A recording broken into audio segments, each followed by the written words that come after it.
Okay, so today we're doing a deep dive into a topic that usually makes people break out in a cold sweat.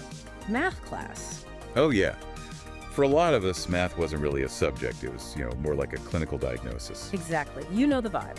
The fluorescent lights, dead silence, memorizing these arbitrary rules that felt like reading a flat-pack furniture manual written in a... A language nobody actually speaks. Yeah. We spent years training students to just be calculators instead of thinkers.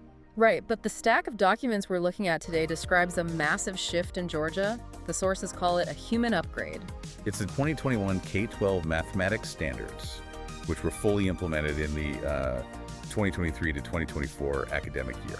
And this isn't just reshuffling the textbook chapters. The sources describe this as a deliberate move away from the fragmentation of the Common Core era to something they call Georgia Grown. Yeah, this wasn't some mandate from an ivory tower. It was developed by 14,000 stakeholders, parents, business leaders, educators. The goal was to replace that abstract academic language with a curriculum that actually speaks English. I love that.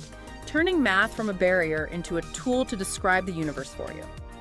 So how does this actually look in the classroom? The sources highlight this thing called the concepts and connections model. Right. Instead of a checklist of siloed skills, the math is organized into big ideas, things like patterning and algebraic reasoning. But the real engine driving this is the mathematical modeling framework, or MM. This part is cool. It's not a linear step-by-step recipe anymore. The framework uses these bidirectional arrows to show it's a cycle. You identify, gather, formulate. Analyze, evaluate. Exactly. And that reflects reality. In the real world, you don't just solve for X. You gather info, you try a model, it fails, and you revise it. The sources mention that students might analyze the parabolic arc of a football, or maybe the exponential growth of debt. It essentially turns the classroom into a real-world simulator. Precisely. And that builds perseverance.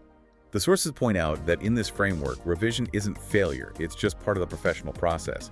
It teaches students to trust their logic over a back-of-the-book answer key. Let's talk about ninth grade, because that's usually where the rubber meets the road. In the old days, if you weren't on the smart track by middle school, you were kind of stuck. That's the ninth grade junction. Yeah.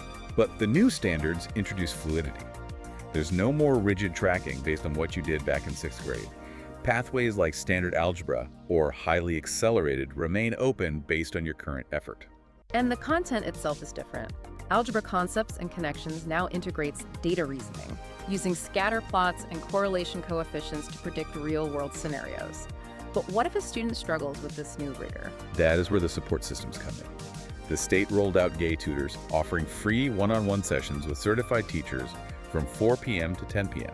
because they acknowledge that you might have a job, sports, or family obligations. Speaking of support, here's where it gets really interesting. The sources discuss the Department of Juvenile Justice, the DJJ. They have this inverted pyramid of values. With the youth and families at the very top, it's a distinct application of the standards. In the DJJ system, math is treated as a tool for dignity and rehabilitation. Mastering a quadratic equation becomes a credential of personal discipline. It proves to a student, I can solve complex problems. Now, on the other end of the spectrum, for students who treat math like a varsity sport, there's the Georgia Southern University Mathematics Tournament. And we're talking real stakes here. First place winners get cumulative scholarships, $1,000 a year per win. But look at how they score it. The formula is 4 equals 40 plus 4c minus I. You get 4 points for a correct answer, but you lose a point for an incorrect one. So no blind guessing. Exactly. It penalizes guessing and rewards strategic risk-taking, simulating high-level STEM careers where being wrong has an actual cost. You have to know when to bet on your answer. So what does all this mean? Georgia is clearly playing the long game here. They aren't just trying to get kids to pass a test, they are training data navigators. And thinkers. We're moving away from that lone genius scribbling on a chalkboard.